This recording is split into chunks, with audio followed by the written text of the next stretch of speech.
Hello out there, everybody. This is Morgan Denny coming to you live from Portland, Oregon with the PT on Ice Daily Show.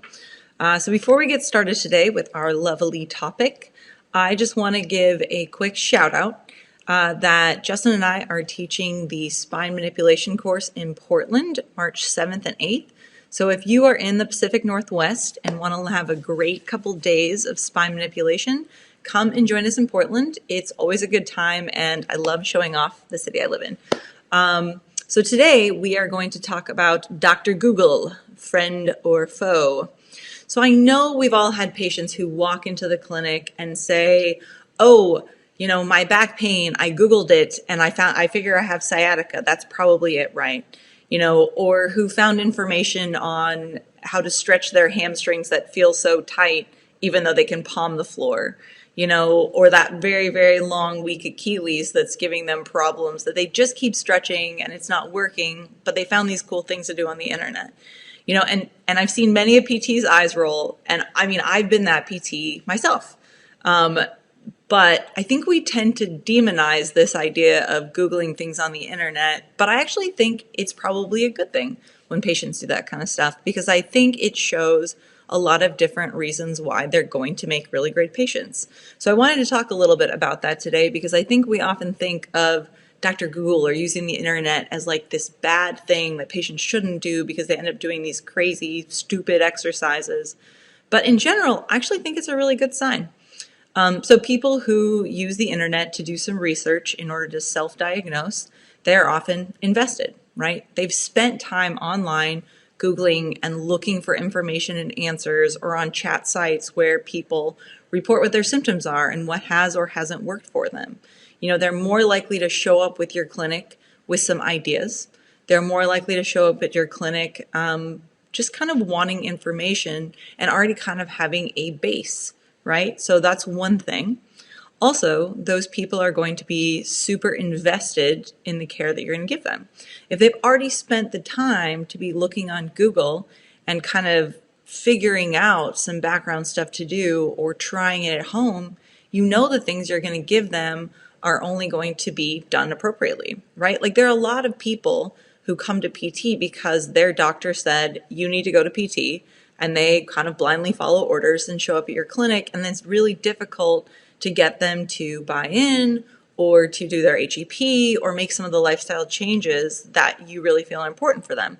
But the people who have looked at Google, who have researched the internet, are those people who are already invested. They know what PT is, they hope it holds something for them, and they're more likely to do what you tell them because they've already looked at the options, right? Lastly, but definitely not least, from the patient standpoint, patients who come in are not only invested and informed, but they're often their own advocates. And I think that's really important too. Like, the people who are online looking for solutions, trying to figure out what's going on with their body, those people are more likely to advocate for themselves. Now, that means that you need to show your value and your worth in clinic. And if you don't, they're fairly likely to find someone else who has. Because if they've already been on the internet and seen that other people who have really similar symptoms to them have benefited from PT or acupuncture or massage or whatever it is, and you can't show that value, you can't make a change for them, but they still believe that PT is a good thing, they're going to find someone else who can. And I don't think that's bad. Like, if we can't show a change, if we can't get these patients to feel better or at least understand our plan of action, there's no reason for them to stay. But I think the good thing is those patients are likely to seek out other answers and not just stay. And I know we have all treated people many, many, many visits down the road and held on to those people that we just feel like there's something more. But the people who are self-advocates, who might be out there looking at Google trying to find the answers, those are people who are probably going to find someone independent. They're not going to continue to come to PT if it's not working. It's not a bad thing, right? These are also probably the people who are not going to just say yes to a surgery that may be unnecessary, or who are out there looking up side effects to different pharmaceuticals that their doctors prescribe in order to make a decision. It's a choice about their body, and when they're informed, they're more likely to be able to have that choice instead of just blindly following orders.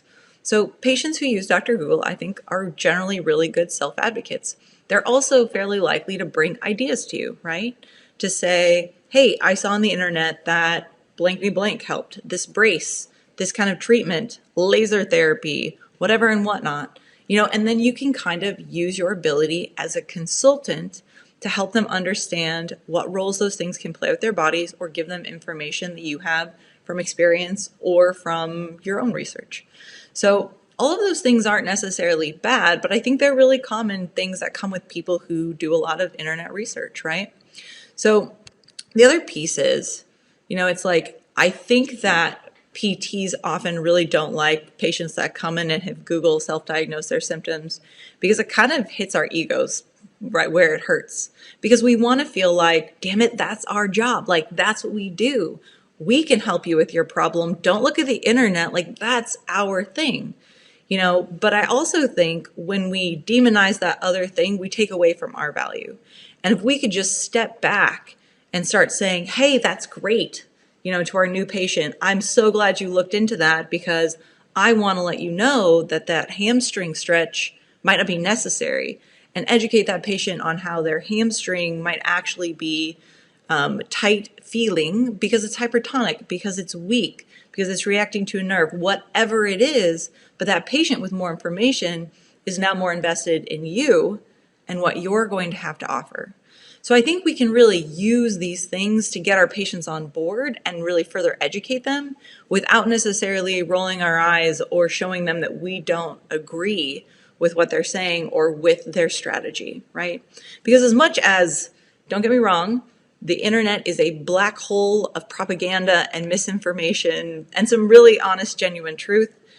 But at the same time, like, there's also a lot of shitty care out there.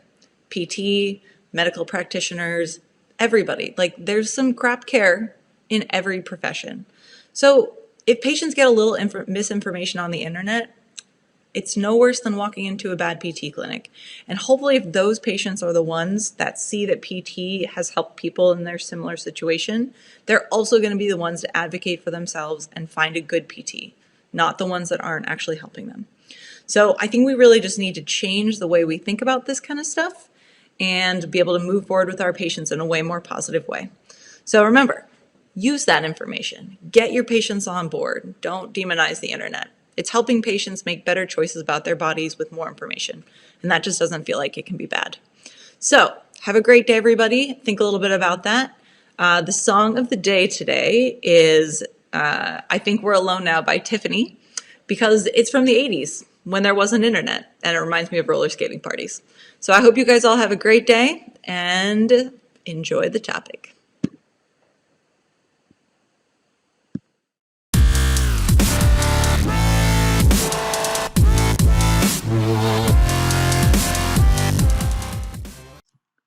Hey, thanks for tuning in to the PT on Ice Daily Show. If you enjoyed this content, head on over to iTunes and leave us a review. And be sure to check us out on Facebook and Instagram at the Institute of Clinical Excellence. If you're interested in getting plugged into more ICE content on a weekly basis while earning CEUs from home, check out our virtual ICE online mentorship program at ptonice.com. While you're there, sign up for our Hump Day Hustling newsletter for a free email every Wednesday morning with our top 5 research articles and social media posts that we think are worth reading. Head over to ptonice.com and scroll to the bottom of the page to sign up.